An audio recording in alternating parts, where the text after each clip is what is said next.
right, here we are once again at EAA Oshkosh 2017. We are standing in front of an Airbus A400 cargo aircraft. The RAF flew it in to Oshkosh this year from an exercise in Alaska they were doing. It's only going to be here for one day, and we kind of got lucky. We had the opportunity to come over here and talk to Charlie Coolidge, with Vice President of Air Force Operations with Airbus. And Charlie's going to tell us some things about the airplane and maybe a little bit about his history in flying and things like that. So Charlie, if you want to take it over now. Thank you. There's only one correction I'd make, is that the Airbus A400M is both a tanker and a transporter, so it's capable of air refueling, although the aircraft does not have the pods on it today, and it's not outfitted for that, but it can be made a tanker in approximately 2 hours by putting the pods on. And that's hose and drogue, not boom refueling. The tanker transport lands where a C-130 can land, and it carries the load that is outsized and oversized cargo, so it's capable of carrying C-17-like cargo. Carries about twice the amount of cargo that a C-130 does, and goes twice the distance. So it's powered by 4 Europrop International engines, generate each 11,000 shaft horsepower, so that's 44,000 shaft horsepower across the board. The aircraft has ranges between 3,500 nautical miles and the mid 4,500 nautical miles, depending on how much cargo you've got on board, etc. The aircraft can haul up to 112 passengers, paratroopers, if it's in a paratrooper-only configuration. It can also carry about half that amount, plus it can carry a full load of cargo with 463L standard pallets. The aircraft is capable of landing in the dirt, sand, and operating there. The RAF is, I think this is their 12th or 13th aircraft that they've taken delivery on. They'll build to 22 aircraft total, and there are 174 pre-sold or under contract. 170 go to NATO nations. This is a great aircraft for NATO. The nations of NATO are Spain, Germany, France, Britain, Turkey, Luxembourg, and Belgium. And then, of course, Malaysia is the other purchaser of 4 aircraft. They already have theirs. The airframe is pretty exciting. This aircraft has 155 flight hours on it. It's delivered 4 months ago. And like I say, it's a hot assembly line produced in Seville, Spain. We're really proud that they could come in here. They're actually coming off of an operational mission. You think 155 hours, they've already been through all the acceptance inspection, and they just came back from Red Flag in Alaska. Red Flag is an operations exercise that the U.S. conducts, and along with its NATO allies. And they're headed back. They spent last night in Milwaukee. They came by here just during the day. They'll RO in tonight in Norfolk and head back to the UK tomorrow. So we're very fortunate to get them. The RAF is really pleased with the aircraft. I think you'll find that when you discuss that with the crew here very shortly. Thanks again for the opportunity to talk with you today. Okay. Well, thank you very much, Charlie. It's been really a pleasure to do this. I did want to add one more thing. Some people may recognize this aircraft. It has a little bit of fame. They actually used it in the last Mission Impossible movie. If you remember, Tom Cruise was hanging off the door. And a lot of people don't understand that he actually did that in real life. They didn't CGI that or anything. So that was quite a feat in itself, and they did all those takes in one day. Right. That was with one of our test aircraft. He did, I think, I'm told it was seven takes total. Yeah, that's a lot. 6 of the 7 were in one day, Wow. and he did all of his own shooting. No stunt man. He did everything. Yeah. There is one thing in the movie that I'd like to correct, and that is that we don't have Cyrillic on the panel. Okay. So there's no Russian in the in the cockpit. Yeah, are you saying you haven't sold any of the Russians We yet? haven't sold any. I don't know that we plan to, but Okay. so Well, unless it's a hush-hush deal or something like that. I wouldn't know anything about that. Okay, all right. Well, we can't talk about that. All right. All right. So, well, thanks again. Have a great time here at Oshkosh. Glad to see you.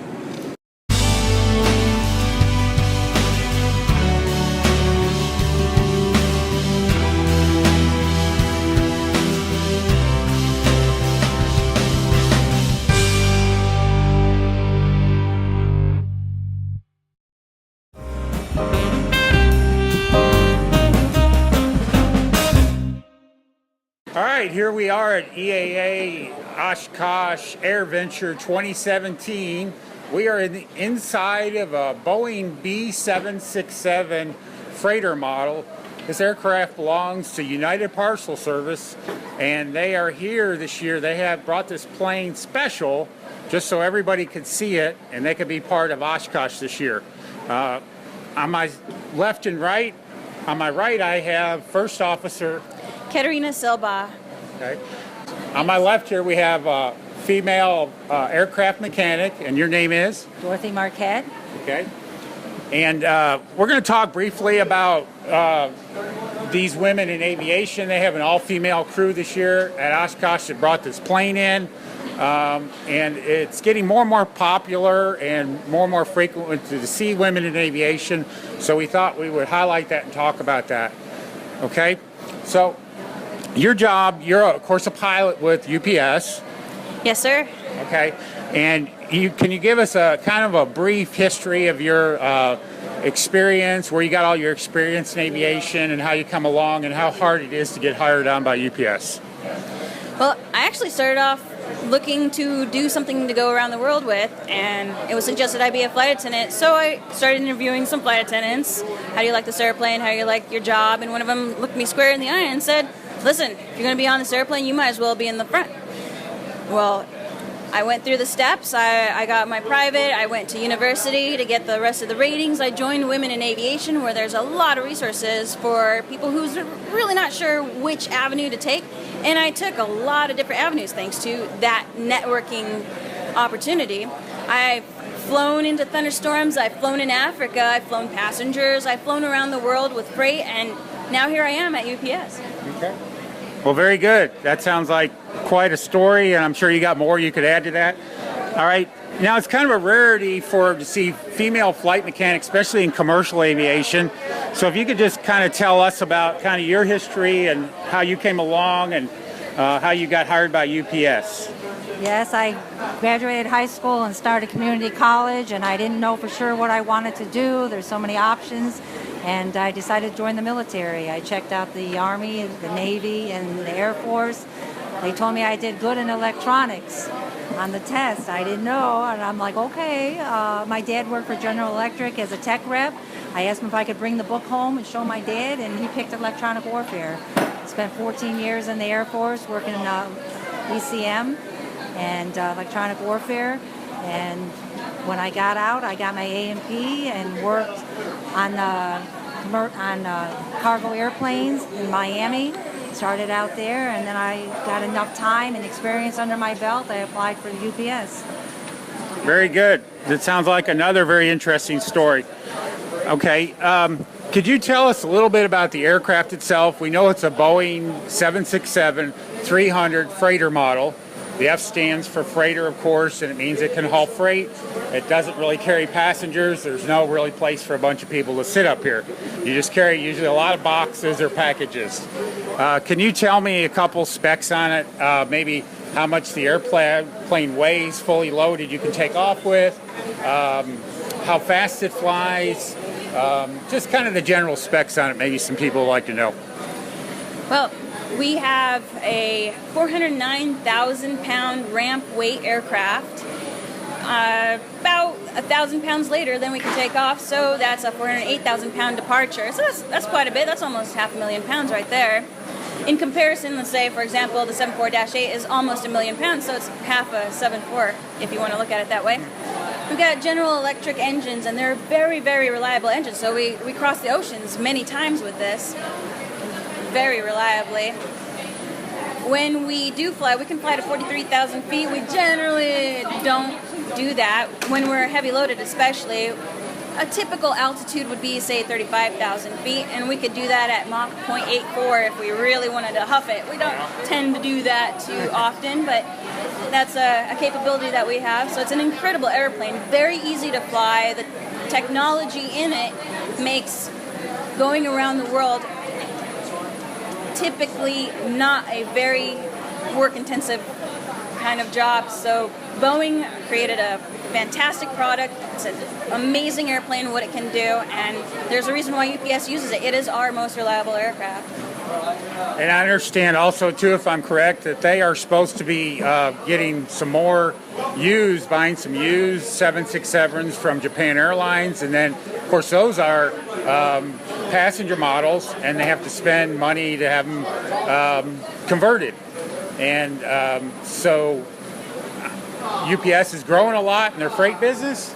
They are. With these 3 additional aircraft, that would make it about 59 767s. Those 3 airplanes will go, and they'll get the cargo door cut out of them, the passenger windows blacked out. So there's a lot of changes that'll need to happen. You'll need the floor. We have a floor underneath this one that can also carry cargo. So quite a few changes, and growth is always a good thing. Right, sure. And they're very expensive, from what I understand. If you have to buy this from Boeing, they're about $100 million a piece. The heads won't let us know the exact price, but I can guarantee you I'm not buying one. Yeah, a little bit too pricey on the payments there, huh? Okay, as far as, maybe you could tell us a little bit, since you are a flight mechanic, you work on these big birds all the time. Can you tell us, as far as on a big commercial aircraft like this that's hauling freight, what's the most labor-intensive or hardest things that have to keep maintained on this aircraft?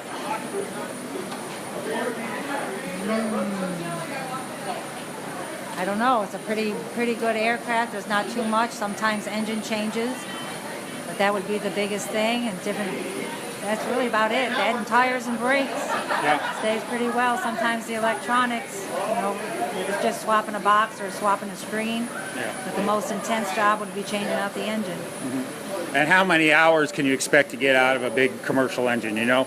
I don't know. Okay. That's not my realm. Okay. That would be engineering. All right.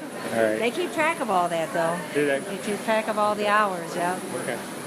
Well, very good. I think we've covered a lot of the basics about this, and thank you, girls, for your time. Thanks for being here at Oshkosh. Glad you guys could come. We're honored. Yes. Okay. It's been a pleasure. Well, very good.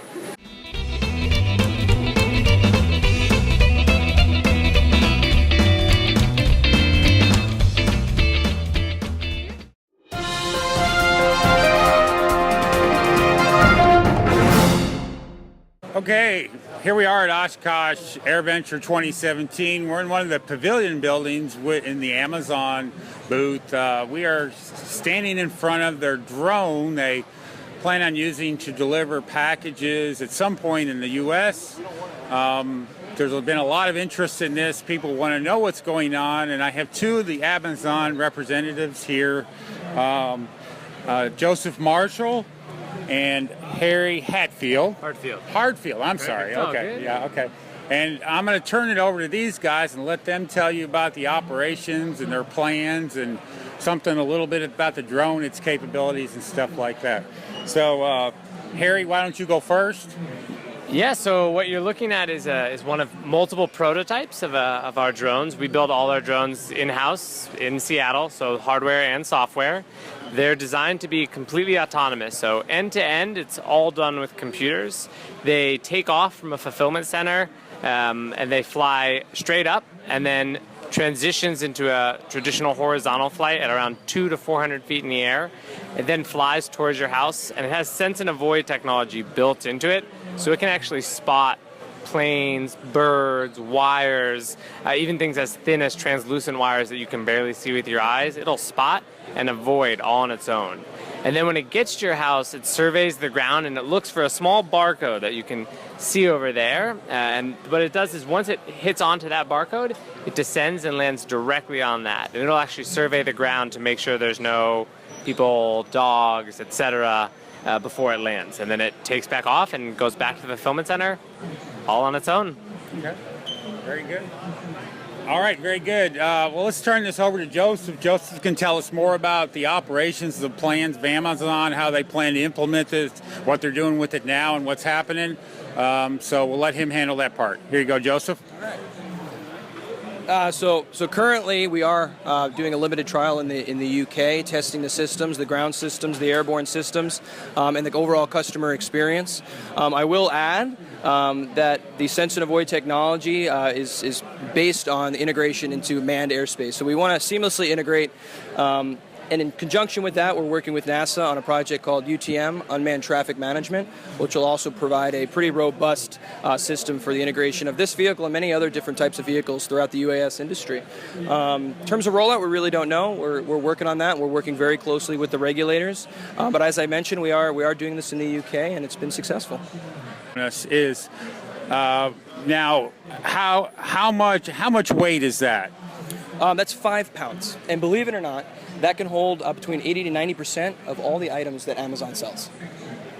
Okay, very good. I think that's what a lot of people were thinking. Is that all it's going to be able to take? But you seem that like that's going to be a lot that it'll be able to take. I think so. Yeah. Okay. All right. Well, very good. This vehicle can go around 30 miles round trip, all battery powered. Okay. That's pretty good, I think, for that. For as big as this vehicle is, and how much does it weigh? So I can't give you the exact weight, but we're designing our drones to weigh under 55 pounds, which is the small UAV standard. Okay, and it has 4 motor units on it, is that right? 4 motor units for the bottom for lift, and then one back propeller for punch. Okay. I guess the other question probably that I have, and maybe a lot of other people have, is, especially since it's unmanned, what kind of liability would be incurred with that through Amazon, you think? Yeah, so at the moment, we're just focused on successfully completing our trial deliveries. We've heard great feedback from our customers so far, and we're testing a range of vehicles in Canada and Washington at the moment. So we're not thinking about liability at the moment. What we're thinking about is how we can deliver something great for our customers and working backwards from there. Oh, I see. Okay, well, very good. All right, well, very good. Thanks for your time, guys, and have a good Oshkosh.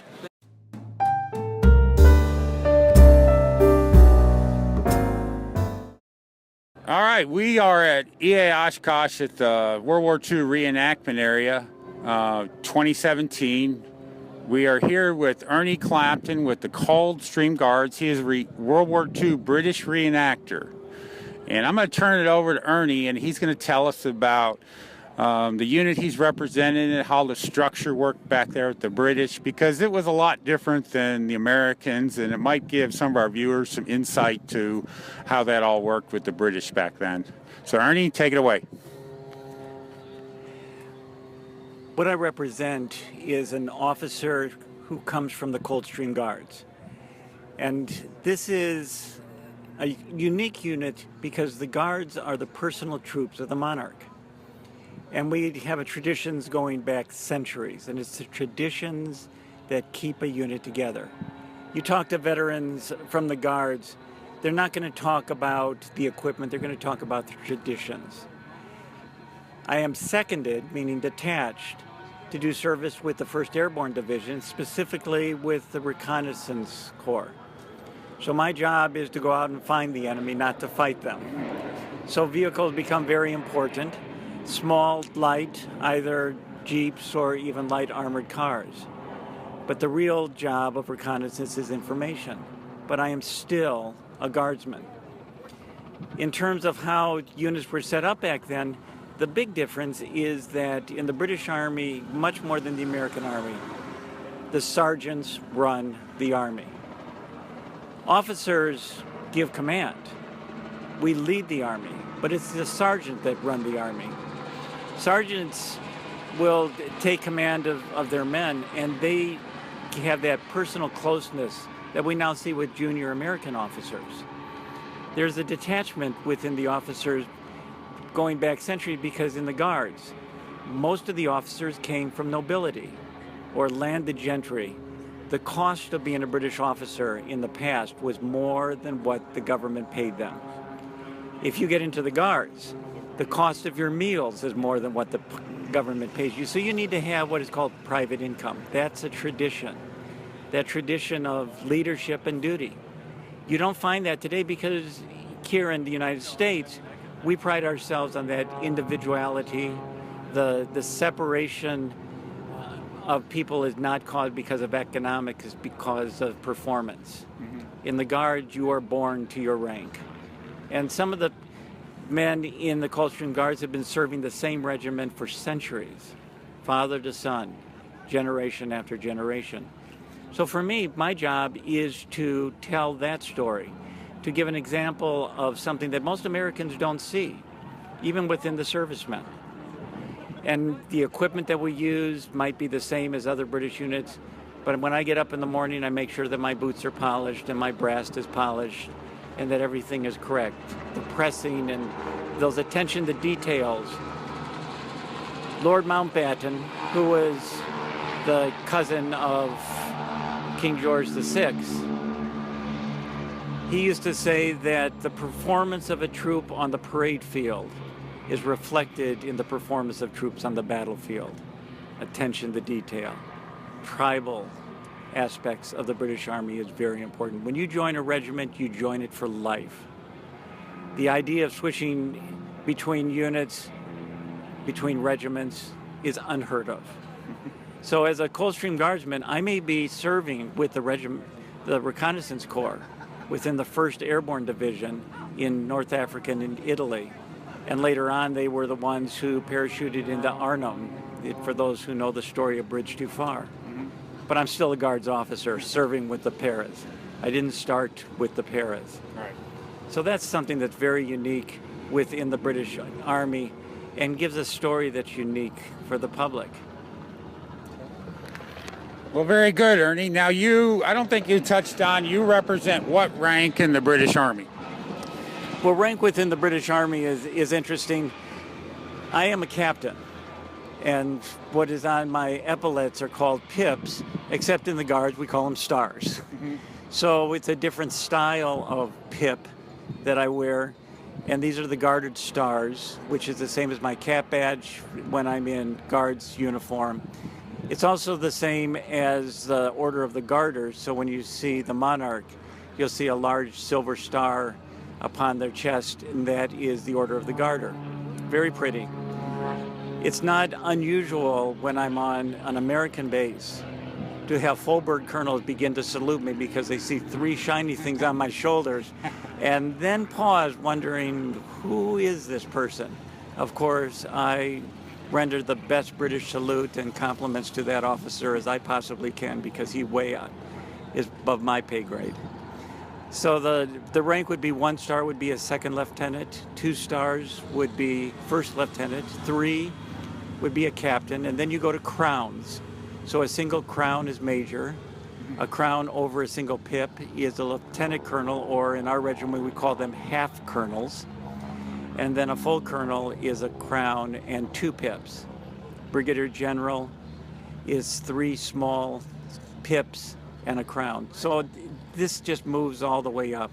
So that style, everybody knows who Montgomery is. He's the only one who got away wearing 2 cap badges at the same time. Well, of course, he was in charge. He had a lot of rank. He could do that, right? Yeah, when you're a general, you can either write the rules or break the rules, whatever makes you happy. Now, I also understand in the British Army, especially if you watch a lot of movies and things like that, they have a little bit different salute than we do in the American Army. Is that correct? Well, the biggest difference is, and we never changed the salute. The idea of a British salute is the open hand, and this comes from the idea of a knight or a gentleman lifting the faceplate of their armor so that the you can expose yourself to a person of similar or higher rank. It's a compliment. The American Army comes from some French traditions. The British Army created their own traditions. So the easiest way to remember is you go long way up and then you go short way down.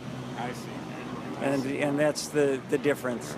It's a different style, and after you get used to it, I think it looks a little bit prettier because there's only one way to do it right. Okay. Well, very good. I hope we answered a lot of these myths and questions about things in the British military and their control and command structure, and a lot of things that I'm sure was on a lot of people's minds. So we're going to wander on somewhere else in Oshkosh here, and I thank you very much, Ernie, for taking the time to do this, and have a good rest of the Oshkosh, and thank you very much. Thank you. Thank you very much. Very good. Very good, my man. Thank you.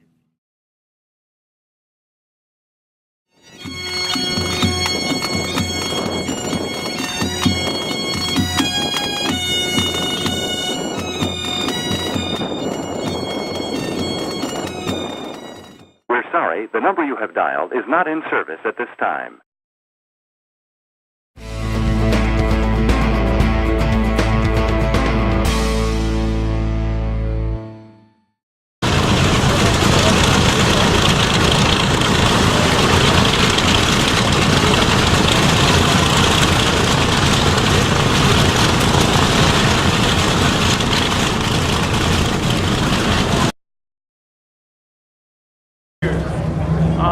As the twin B-29s came in, there were a production run of 3,907.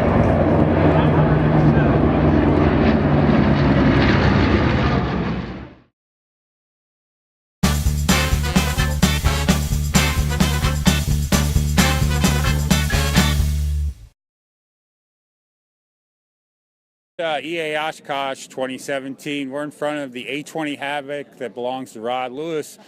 Everybody has been much anticipating this airplane because it's the only flyable A-20 in the world, and they brought it to Oshkosh here to have on display.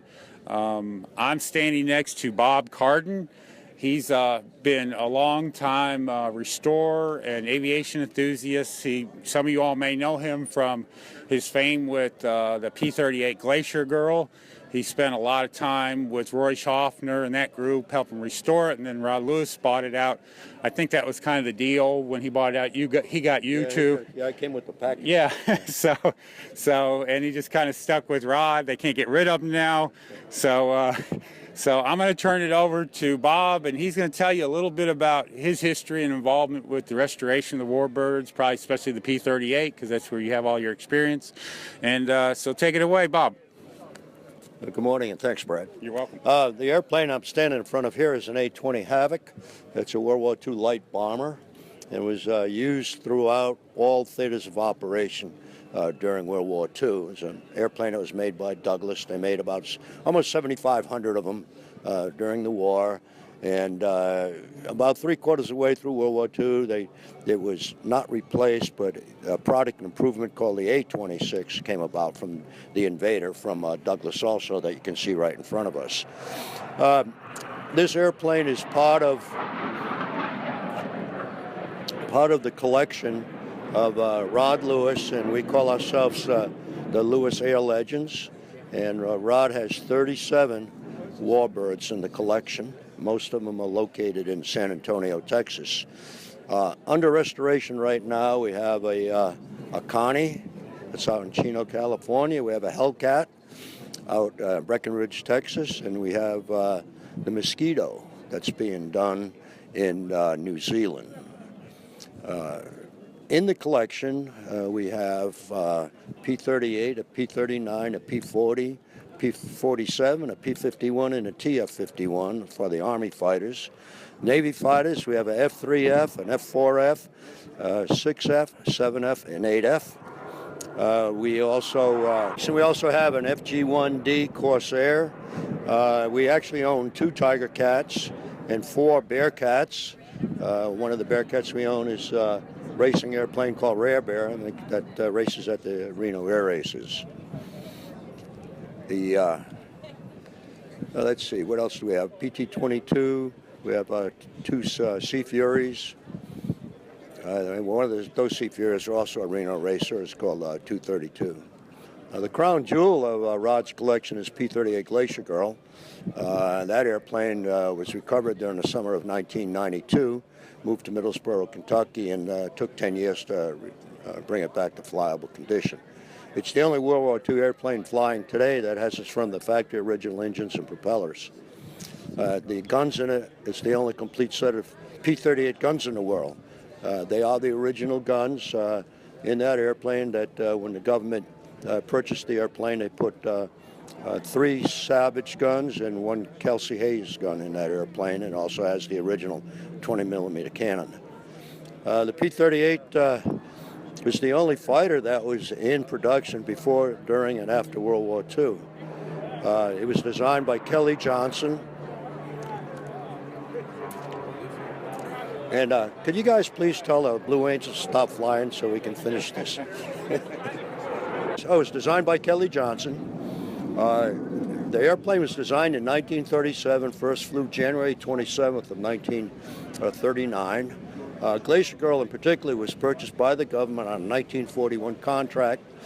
It was originally manufactured as a P-38E and was converted to an F model to go on Operation Bolero.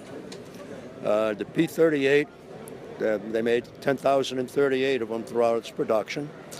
And America's leading ace, Richard Bong, got all his kills, 40 kills, flying the P-38. Thomas McGuire, also 38 kills, all in the P-38.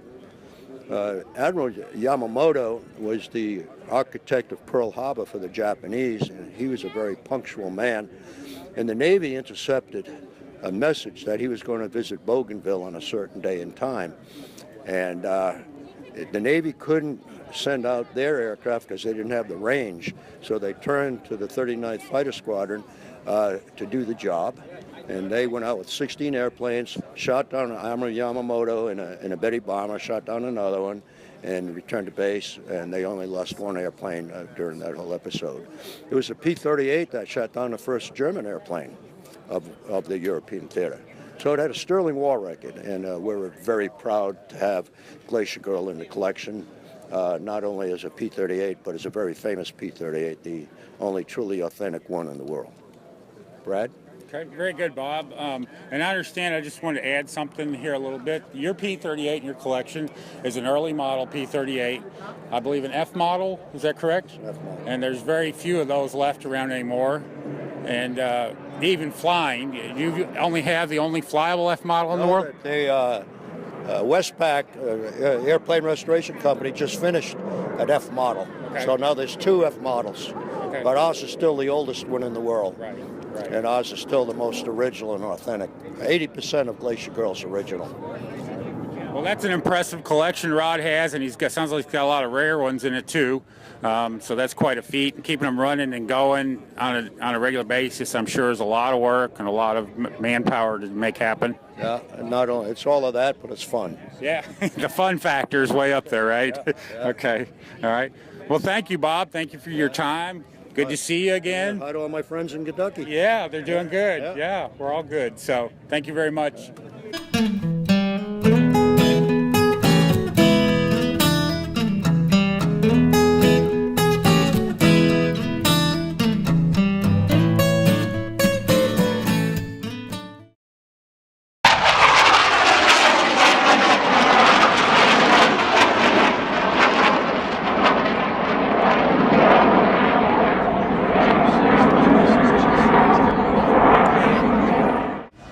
Yeah, it's a great question.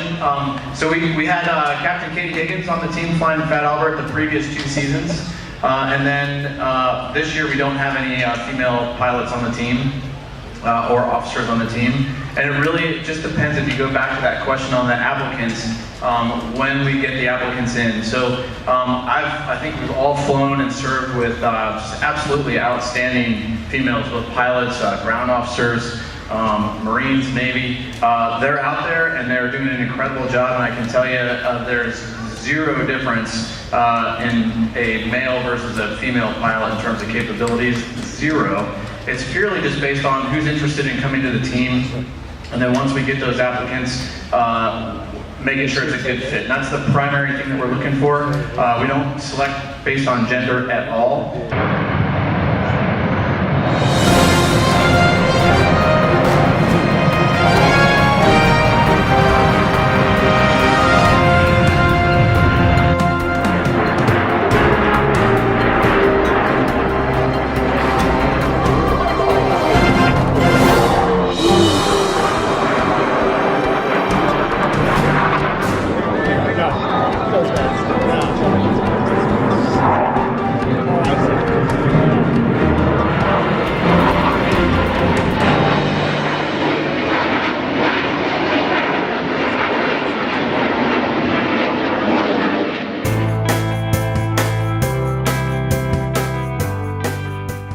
Built on the successes and lessons learned from the mission before.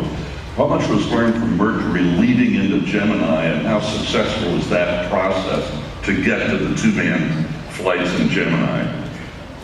I think the transition was relatively smooth. We had experienced crews coming out of the Mercury program that generally were the mission matters that moved into the Gemini program. So then they moved back some of the newer astronauts in there.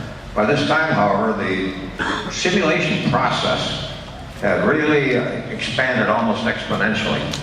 We had basically systems that could fully represent the spacecraft systems. We had basically computers, a very simple computer on board the Gemini spacecraft, about a 4K machine. But basically this now provided the astronauts information as to some of the things that were happening to them once they got on orbit.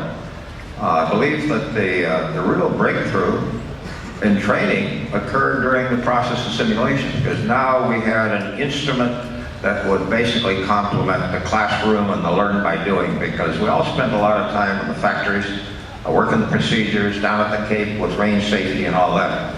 So basically this combination of learn by doing, okay, and then take that and apply it during the simulation training process you had.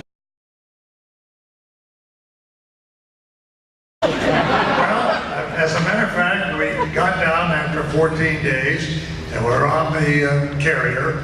The first thing we did, we looked at each other and we said, we just wanted to announce our engagement.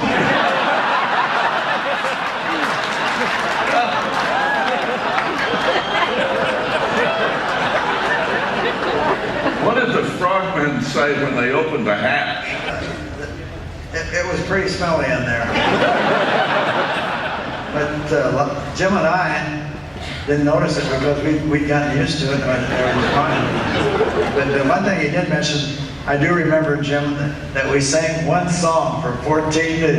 One song. Let's pretend that we're all together, all alone. Remember that Jim Reeves song? Put your sweet lips over. I didn't know he was transgender at that time.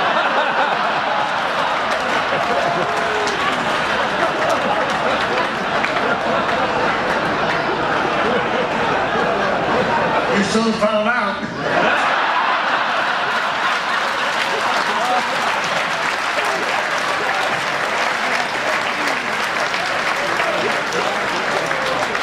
You know, it's kind of interesting to get two people so close together and no place to go, no way to move out, that I think either I or Frank lost the toothbrush. It didn't make any difference. We used the same toothbrush for 14 days.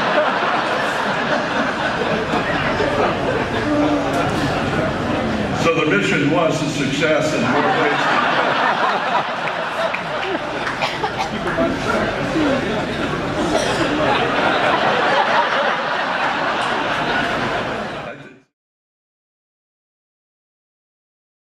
What do the numbers 1201 and 1202 mean to you?